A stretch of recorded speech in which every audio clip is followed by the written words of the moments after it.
बड़ा ख्याल इस बजट में बिल्कुल पूरी तरह से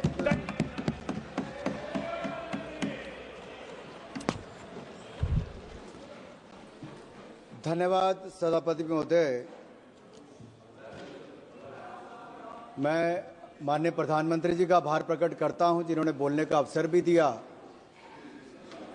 और आज हम गर्व के साथ कह सकते हैं मोदी है तो मुमकिन है और ये मुमकिन करके दिखाया। इसका सबसे बड़ा सबूत ये बजट है, क्योंकि ये सिर्फ एक वार्षिक बजट नहीं, ये विकसित भारत का रोड मैप है और संकल्प से सिद्धि तक ले जाने का रास्ता है। लेकिन माननीय सभापति जी, जैसे ही हम लोग विकसित भारत की बात करते हैं, विपक्ष के पेट में मरोड़ पड़ने शुरू हो जाते हैं। और यही नहीं, ये दर्द थोड़ा इससे भी ज्यादा दिखेगा। जावेद साहब सुनिए, पिछले कल ही नतीजे आए हैं सुनिए और दिल्ली के चुनाव के नतीजों ने बताया कि दिल्ली वालों ने आपदा मुक्त दिल्ली कर दी है और ये कह दिया कि केवल नारा नहीं है, दिल्ली के दिल में मोदी है, ये करके दिखाया है। और दिल्ली वालों ने आपदा की लूट की खुली छूट, जो लूट और भ्रष्टाचार चारों ओर फैला था, आज उनको बाहर का रास्ता दिखाया है। दिल्ली में कमल का फूल खिलाया है। महान जनता ने, दिल्ली की महान जनता ने 10 साल के कुशासन और प्रदूषण को बाहर का रास्ता दिखाया। दिल्ली की जनता ने मोदी जी के विकास का मार्ग चुना है। आज मैं ये कह सकता हूं, आज अंधेरा छटा है, आपदा का बादल फटा है, दिल्ली के सौभाग्य का सूर्योदय हुआ है, क्योंकि दिल्ली में कमल खिला है, दिल्ली में कमल खिला है। यही नहीं, हमारे बड़े बुजुर्ग कहते हैं कि जब माता लक्ष्मी आपके ललाट पर आपका तिलक करने आए तो मुंह धोने ना चले जाएं, फटाफट अपना तिलक कराएं। और इसी तरह का अवसर किसी को गंवाना नहीं चाहिए। ऐसा ही मोदी सरकार ने अवसर दिया, जहां मां लक्ष्मी आप सबके द्वार आई है। 12 लाख तक कोई टैक्स नहीं लगेगा, इनकम टैक्स नहीं लगेगा, जो आज तक संभव नहीं हुआ। इसलिए तो कहते हैं मोदी है तो मुमकिन है, क्योंकि 12 लाख तक जीरो टैक्स कर दिया है। और मैं विपक्ष के मित्रों से कहना चाहता हूं, अब तो थोड़ा चेहरे पे मुस्कुराहट लाइए, पूरा देश खुश है भाई, आपको भी टैक्स नहीं देना पड़ेगा। मैं आगे बताऊंगा इंदिरा जी के समय क्या क्या होता था। आज भारत के 4 ग्रोथ इंजन तय हुए हैं, एग्रीकल्चर हो, एमएसएमई हो, इन्वेस्टमेंट हो या एक्सपोर्ट हो। और हमने जो विकसित भारत के लिए लक्ष्य तय किए हैं माननीय सभापति जी, वो भी सन 2047 तक शून्य गरीबी होगी, गरीबों को गरीबी से मुक्ति मिलेगी। वहीं पर 100% गुणात्मक शिक्षा दी जाएगी, हर व्यक्ति को अच्छी स्वास्थ्य की सुविधा और सस्ते दाम पर दी जाएगी। और वहीं पर श्रमिकों का कौशल विकास होगा और उचित उनको रोजगार के अवसर दिए जाएंगे। हमारे विकास की भागीदारी में महिलाओं को 70% उनका योगदान इकोनॉमिक एक्टिविटीज में होगा और हमारे किसानों के दम पर भारत दुनिया की फूड बास्केट बनेगी, यानी कि food basket of the world हम भारत को बनाकर दिखाएंगे। माननीय सभापति जी, हमारा मानना है मध्यम वर्ग खुश तो देश खुश, किसान का सम्मान तो देश का सम्मान, गरीब का भला तो देश का भला।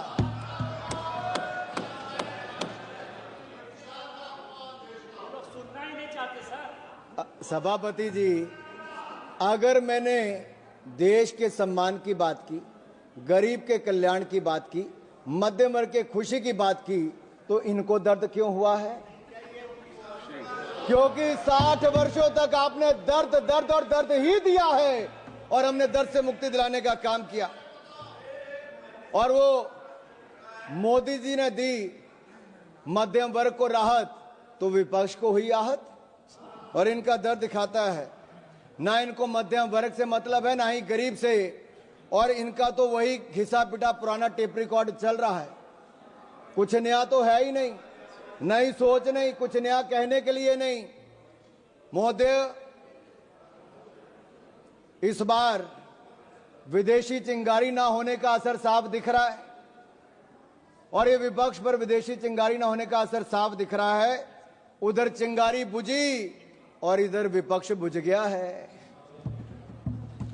समझ रहे हैं ना आप? निशिकांत जी ने सुबह बताया भी था थोड़ा सा, और समझदार को तो इशारा ही काफी होता है।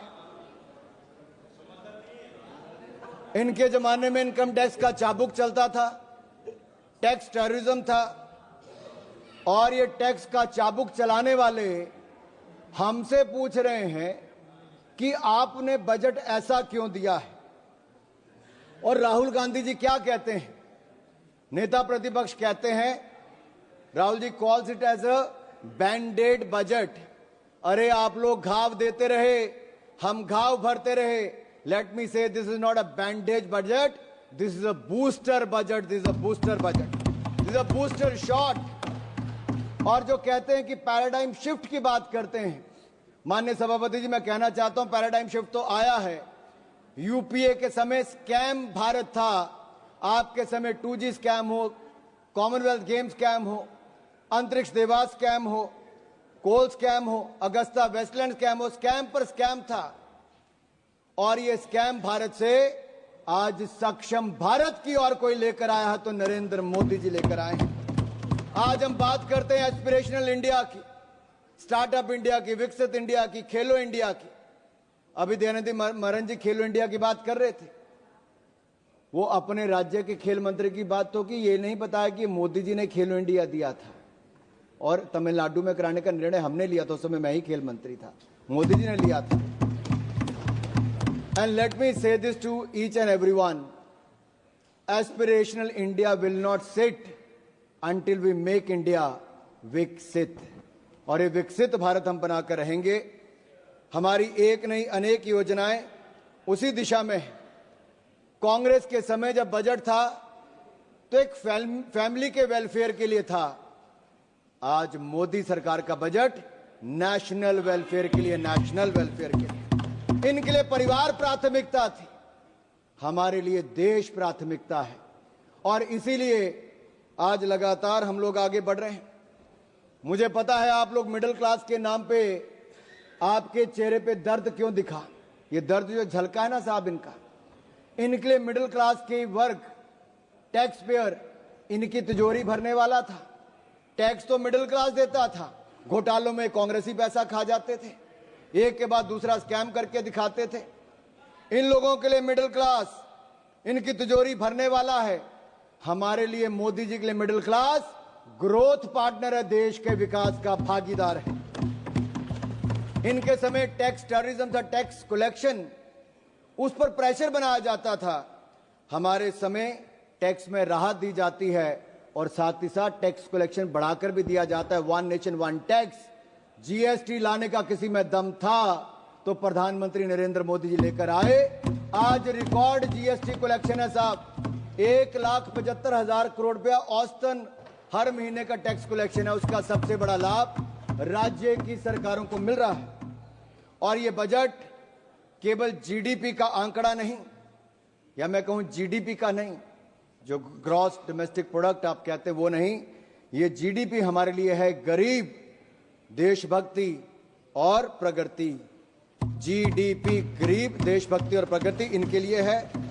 मिडिल क्लास का पैसा अब कांग्रेस के खाते भरने के लिए नहीं, मिडिल क्लास के अपने खाते में जाएगा, क्योंकि मिडिल क्लास के भाई और बहनों अब आपको 12 लाख तक कोई टैक्स नहीं देना पड़ेगा, आपको टैक्स मुक्त कर दिया जाएगा।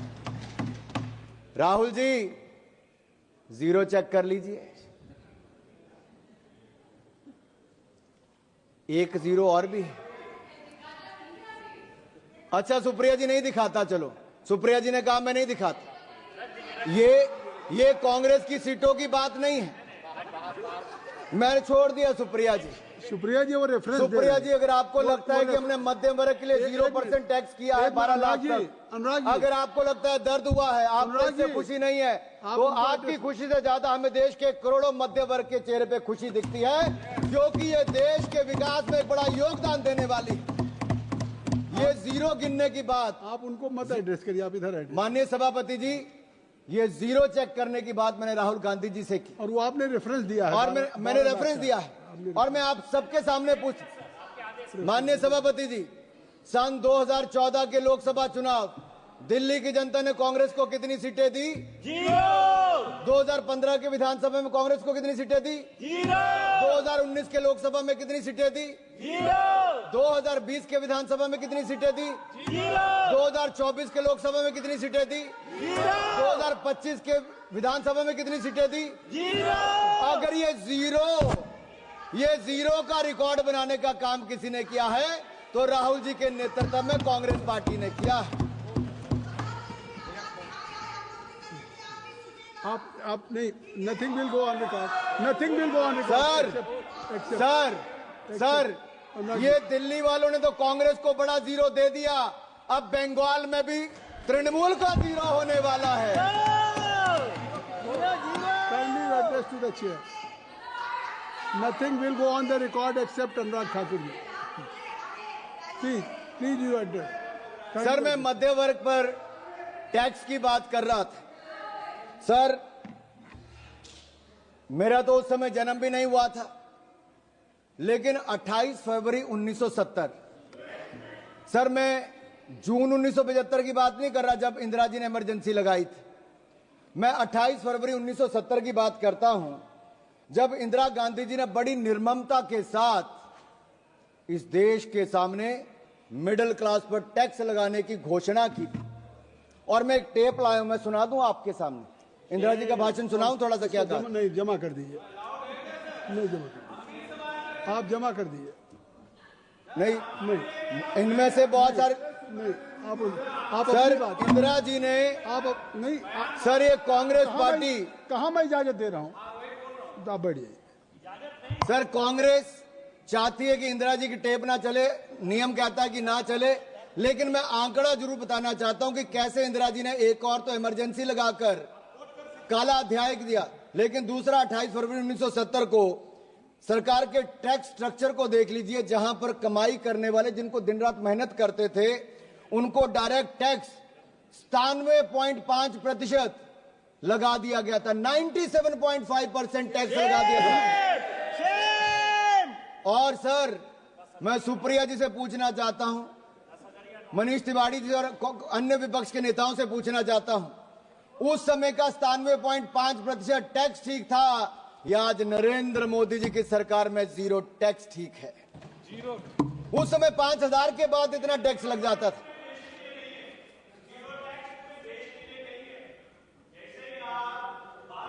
रिकॉर्ड में नहीं जा रही, कोई चीज रिकॉर्ड में नहीं जा रही।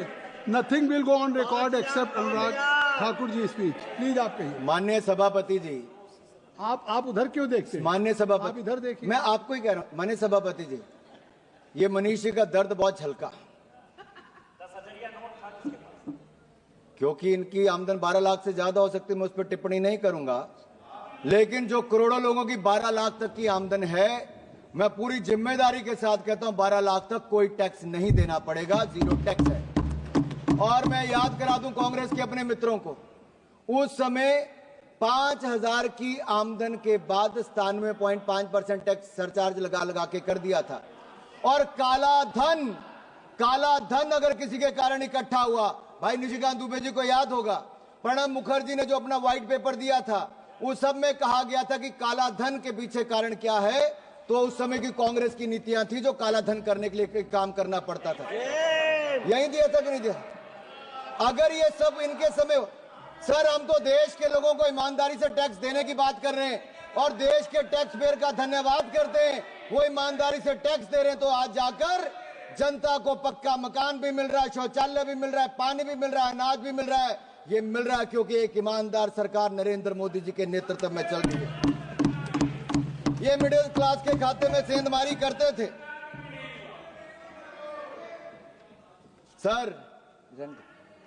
सर लीडर ऑफ ऑपोजिशन है नहीं, शायद वो आलोपित हो गए हैं, मैं इस पे नहीं कहूंगा। सर वो बार बार सर बैठे बैठे मत टिप्पणी करिए जावेद साहब।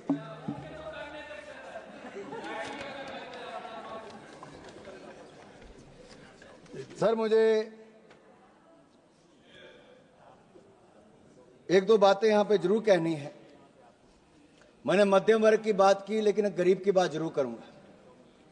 सर एक राजनीतिक दल ऐसा है जिनके पहले प्रधानमंत्री से लेके मोदी जी से पहले के प्रधानमंत्री, यानी कि नेहरू जी से लेके मनमोहन सिंह जी तक, इन सब लोगों ने गरीबी हटाओ का नारा लगाया, गरीबों को छलने का काम किया और गरीबों के लिए गड्ढे खोदने का काम किया। लेकिन एक गरीब मां के बेटे नरेंद्र मोदी जी ने मात्र 10 वर्षों में कर दिखाया जो आप 60 साल में नहीं कर पाए। 4 करोड़ गरीबों को पक्के मकान बनाकर दे दिए और 3 करोड़ पक्के और मकान मंजूर कर दिए। लेकिन इनके किसी सांसद की सदस्यता जाने पर जब मकान खाली करने को कहा जाता है तो इनका दर्द तब झलकता है कि मकान खाली कर दिया, मकान नहीं है। आप सोचो 70 साल तक वो लोग कितने अपने मकान को छोड़ना पड़ता था, और मोदी जी ने तो 25 करोड़ गरीबों को मल्टी डिमेंशनल पॉवर्टी लाइन से बाहर निकाला है। ये अपने आप में दुनिया कहती है कि क्या शानदार काम Narendra Modi. But sir, the people who have a habit to go overseas and speak in universities like Oxford, Cambridge, and they say poverty is a state of mind, तो इनके माइंड दिखते हैं, इनकी सोच दिखती क्या है। हमने विदेशी मानसिकता नहीं रखी, हमने देशी अपना जो तरीका है उससे काम किया, और जहां एक और हमने करोड़ों गरीबों को पक्का मकान बनाकर दिया। हमने संकल्प लिया है 2047 से पहले भारत को गरीबी मुक्त करेंगे, जीरो पॉवर्टी बाय 2047 करके दिखाएंगे। लेकिन सर कुछ लोगों की दिक्कत है, कुछ लोग अमेठी रायबरेली जाते हैं तो उनको तो झोंपड़ियां चाहिए थी, सड़कों पे लेटे हुए गरीब चाहिए थे, फोटो सेशन के लिए झोंपड़ी होनी बहुत जरूरी थी, वर्षों तक ये होती रही, कलावती चाहिए थी। अभी वो पिछली बार जरा साउथ से आके वापस नॉर्थ में आए तो पूछ रहे थे झोंपड़ी कोई मिली नहीं, फोटो सेशन कहां करवाएंगे। तो वहां के लोगों ने कहा भाई नरेंद्र मोदी की सरकार ने पिछले 10 सालों में यहां के लाखों गरीबों के लिए पक्का मकान बनाकर दे दिया। अब उनको समृद्धि और स्वाभिमान के साथ जीना सिखा दिया है, और गरीबी रेखा के पार ले जाने का काम नरेंद्र मोदी जी की सरकार ने किया। मैं तो इतना ही कहूंगा, आपने गरीब और गुरमत में उनको रखा। सर मुझे जो एक दो बातें यहां पर और करनी है, मैं इतना ही कहूंगा सभापति जी, विपक्ष की बातों में सच का अभाव है, क्योंकि झूठ बोलना तो इनका स्वभाव है। और मैं आंकड़े देकर बताता हूं, अगर इनकी 2014 में 16 IIT थे, आज बढ़कर 23 हो गए, 13 IIM थे, आज बढ़कर 21 हो गए, 9 IIIT थे, वो 25 हो गए, 7 एम्स थे, 24 हो गए, 308 मेडिकल कॉलेज थे, 760 हो गए, 740 यूनिवर्सिटी थी, 1200 यूनिवर्सिटी हो गई, 74 एयरपोर्ट थे, 160 एयरपोर्ट हो गए, 91,287 किलोमीटर नेशनल हाईवे था, जो आज बढ़कर 1,50,000 किलोमीटर से ज्यादा हो गया। ग्रामीण सड़कें 3,23,000 किलोमीटर थी, आज 7,60,000 किलोमीटर हो गई। 248 किलोमीटर मेट्रो था, आज 1,000 किलोमीटर होकर दुनिया का तीसरा बड़ा मेट्रो बन गया। हमारी बिजली का उत्पादन 247 गीगावाट से बढ़कर 447 गीगावाट हो गया। यही नहीं, हमारा देश जो 10वें नंबर की अर्थव्यवस्था था, आज दुनिया की 5वीं बड़ी अर्थव्यवस्था बन गया है, और अगले 3 सालों में दुनिया की तीसरी बड़ी अर्थव्यवस्था बन जाएगा। जो कहते थे कि बजट कहां बढ़ा है, माननीय सभापति जी, डिफेंस का बजट 2013-14 में 2,03,499 करोड़ था, जो रिकॉर्ड बढ़कर 6,81,210 करोड़ रुपया हो गया। यही नहीं, सड़कें बनाने का, रोड ट्रांसपोर्ट का बजट इनके समय 25,476 करोड़ था, जो बढ़कर 2,87,000 करोड़ हो गया। रेलवे 27,000 करोड़ से बढ़कर 2,55,000 करोड़ कर दिया। होम अफेयर्स 53,371 करोड़ से बढ़कर 2,33,211 करोड़ हो गया। और यही नहीं, एग्रीकल्चर 17,395 करोड़ से बढ़कर किसानों के लिए 1,37,757 करोड़ हो गया। शिक्षा का बजट भी 71,000 करोड़ से बढ़ाकर 1,28,000 करोड़ से ज्यादा का हो गया और अच्छे स्वास्थ्य की सुविधाएं 27,000 करोड़ से बढ़ाकर आज लगभग 99,900 करोड़ हो गया। अनुप्रिया जी यहां पर बैठी हैं, MOS हेल्थ। और मैं यही नहीं, आपको कुछ आंकड़े और भी रखना चाहता हूं, लेकिन उससे पहले एक दो बातें मैं और करूंगा। जहां एक और गरीबों के उत्थान के लिए हमने काम किया है, वहीं पर न्यूक्लियर एनर्जी मिशन के लिए 2047 तक 100 गीगावाट हमारी कैपेसिटी हो, तो न्यूक्लियर पावर कैपेसिटी प्राप्त करने के लिए स्मॉल मॉड्यूलर रिएक्टर के निर्माण के लिए 20,000 करोड़ रुपए का प्रावधान भी किया है और सन 2033 तक हमारे 5 इंडिजिनियस स्मॉल मॉड्यूलर रिएक्टर बनकर तैयार हो जाएंगे। यही नहीं सर, विपक्ष के कुछ नेताओं ने और विशेष तौर पर राहुल गांधी जी ने कहा कि उनको कुछ दिखता नहीं है। सर, ना उनको युवा दिखते हैं, ना युवाओं की उद्यमिता दिखती है। और मैं यही नहीं, ये लोग आइवरी टावर में रहते हैं, जहां खड़े वहीं के वहीं खड़े हैं। इनकी एक अलग अपनी दुनिया है साहब। ये ठहरे हुए पानी की तरह हैं, जिनको सड़ना मंजूर है लेकिन प्रवाहित होना मंजूर नहीं है। हमने तो मोदी जी के नेतृत्व में जो अभी आंकड़े बताए कि 2014 में भारत कहाँ था और आज 2025 में भारत कहाँ है। यही नहीं, हमारे युवाओं के पास नए आइडियाज हैं, इनोवेशन है, रेजोल्यूशन है, सॉल्यूशन है। लेकिन मैं एक सवाल इनसे पूछता हूं, 2014 से पहले स्टार्टअप कहां था? मोदी जी को युवाओं पर विश्वास था तो स्टार्टअप इंडिया लेकर आए।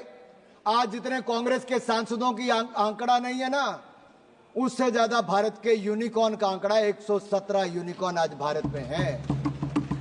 लेकिन कांग्रेस तो एक ही को स्टार्टअप करने में लगी रही। साहब कितनी बार लॉन्च किया, ऐसा स्टार्टअप था कि वो पास ही नहीं हो पाया, बार बार फेल हो गया।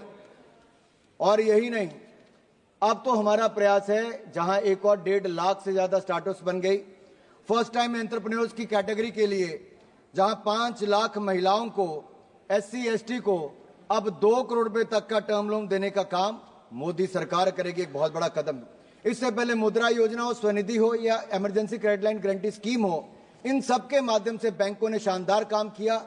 लेकिन यूपीए के समय पॉलिसी पैरालिसिस तो थी, साथ में फोन बैंकिंग भी थी, क्योंकि मनीष जी ने अभी कहा कि पॉलिसी पैरालिसिस इनके समय था, फोन बैंकिंग भी थी। 12 में से 11 बैंक घाटे में थे, PCA फ्रेमवर्क में थे। हम 4R लेकर आए और हमने बैंकों को सुधार किया। आज 12 के 12 बैंक मुनाफे में हैं। अकेला SBI 66,000 करोड़ रुपए का मुनाफा कमा रहा सर, 66,000 करोड़ का। यही नहीं सर, अगर आप देखिए, हम सर, मुझे 4-5 मिनट में खत्म कर दूंगा sir. If today we have to say, we can say Congress is anti business, anti entrepreneur and anti youth party. Sir, मैं एक आपके माध्यम से देश समाज के सामने, संसद सदन के सामने एक बात रखना चाहता हूं। AI की बात की गई, क्या AI केवल आर्टिफिशियल इंटेलिजेंस की बात है? मोदी ने कहा हम तो एस्पिरेशनल इंडिया को आर्टिफिशियल इंटेलिजेंस के साथ जोड़कर देख रहे हैं। लेकिन AI एक एंटी इंडिया सोच के लिए भी है सर। वो लोग जो सेंसेक्स के गिरने पर सेलिब्रेट करते हैं, झूमते हैं, जो फाइनेंशियल इंस्टीट्यूशन को डैमेज करने के लिए लगातार प्रयासरत रहते हैं, जो भारत के नुकसान करने की बार बार कोशिशें करते हैं, जो भारत को बदनाम करने का प्रयास करते हैं, क्या आपको लगता है देश के लोग कभी उनके साथ खड़े होंगे? ये AI जो है ना, एंटी इंडिया वाले, इनके साथ कभी कोई खड़ा नहीं होगा। और सर, एक गठबंधन भी बड़ा था। वो कहते हैं ना, 7 फेरे भी लेने हो तो सत्यता, समर्पण और प्रेम ना हो तो वो 7 जन्म का साथ भी नहीं चलता, 7 महीने भी नहीं चलता। और यही इंडी गठबंधन के साथ वो आज तार होता नजर आ रहा है। आज छोटे छोटे दल भी कांग्रेस को कहते हैं कि इनका नेतृत्व हमें नहीं चाहिए। यही नहीं सर, लीडर ऑफ ऑपोजिशन के लिए, नेता प्रतिपक्ष के लिए मैंने पहले भी कहा था कि नेता प्रतिपक्ष का पद जिम्मेदारी और ईमानदारी का है। लेकिन इनसे जिम्मेदारी और ईमानदारी की उम्मीद करना वैसा ही है जैसे किसी बिल्ली को दूध की रखवाली करने के लिए बोल दो सर। और यही नहीं, सर हमने सेमीकंडक्टर को लेकर आए, बड़ी बड़ी हजारों करोड़ की इन्वेस्टमेंट आई, एस्पिरेशनल इंडिया को, आर्टिफिशियल इंटेलिजेंस को भी आगे लेकर आएंगे। सर मैं 2 मिनट में बस खत्म कर रहा हूं। आर्टिफिशियल इंटेलिजेंस का इस्तेमाल मोदी जी भारत के सशक्तिकरण के लिए करना चाहते हैं, लेकिन विपक्ष के एक नेता इसको विभक्तिकरण के लिए करना चाहते, क्योंकि वो एआई का उपयोग कास्ट सेंसस के लिए करना चाहते हैं, जो आज भी जात पात से बाहर ना आना चाहते हो। अभी एक सांसद ने भाषण दिया, उन्होंने केवल एक क्षेत्र की बात करके छोड़ दी। सर आज भी क्षेत्रवाद जातवाद के नाम पर अगर विपक्ष देश को बांटने का प्रयास करेगा, और कांग्रेस के एक सांसद ने पिछले सत्र में भी, पिछले जो हमारा सदन था उसमें भी कहा था कि दक्षिण भारत के लिए कर दीजिए, वहां की जनता ने भी उसको वापस चुनकर नहीं भेजा, क्योंकि देश एक रहना जानता है और मोदी जी के नेतृत्व में एक रह के आगे बढ़ना चाहता है। मैं राहुल गांधी जी ने कहा कि देश के फिस्कल डेफिसिट की बात की, मैं ये कहूंगा राहुल जी आप फिस्कल डेफिसिट से ज्यादा अपने पॉलिटिकल डेफिसिट की चिंता कीजिए। फिस्कल डेफिसिट की चिंता मोदी जी कर लेंगे, दूसरे का मुझे पता नहीं।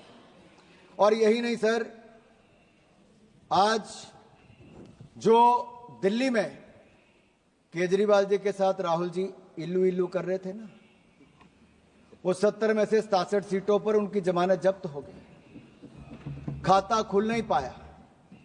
और मैंने पहले भी कहा था डबल डेटिंग करने वालों का हाल वो आज यहां पे नजर आ गया है। और राहुल गांधी जी के आइडियाज और विपक्ष के आइडिया को विपक्ष ने कृपया समाप्त, देश ने माना नहीं। सर ये आखिरी 2 लाइनें कह के मैं खत्म कर रहा हूं। सर क्योंकि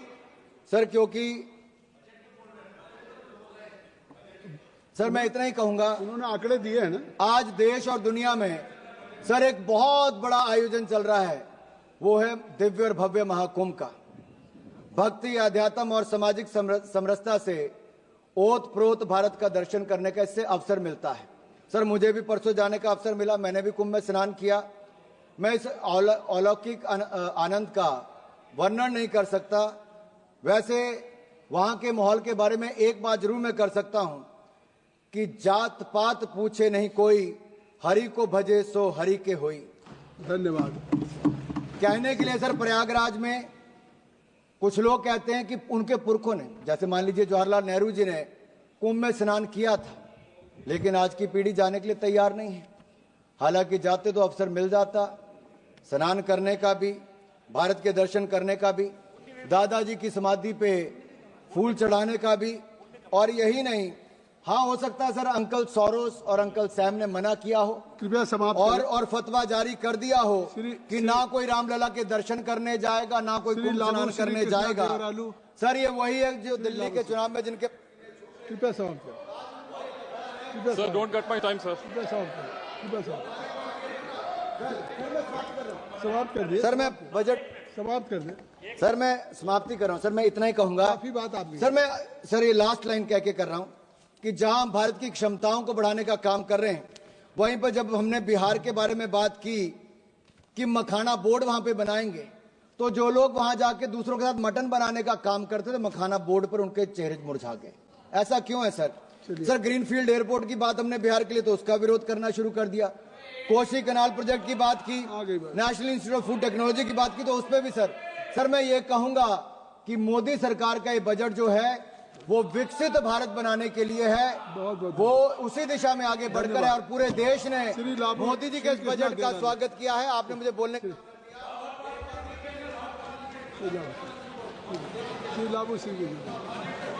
sir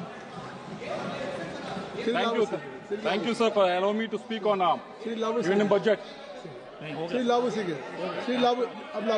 Let him conclude sir. आपकी लास्ट लाइन तो हो गई कई बार। सर लास्ट लाइन, सर ये बजट एक फोर्स मल्टीप्लायर है। ये बजट बचत बढ़ाएगा, निवेश बढ़ाएगा, खपत बढ़ाएगा और विकास को भी तेजी से बढ़ाएगा। देश की नागरिकों की जेब में, उनके बैंक अकाउंट में पैसा बचाएगा और ये नागरिक मिलकर सब विकसित भारत का जवाब दे दिया। Thank you sir for giving me opportunity to speak on the union budget sir. So what a change we are seeing in within 8 months sir. Last time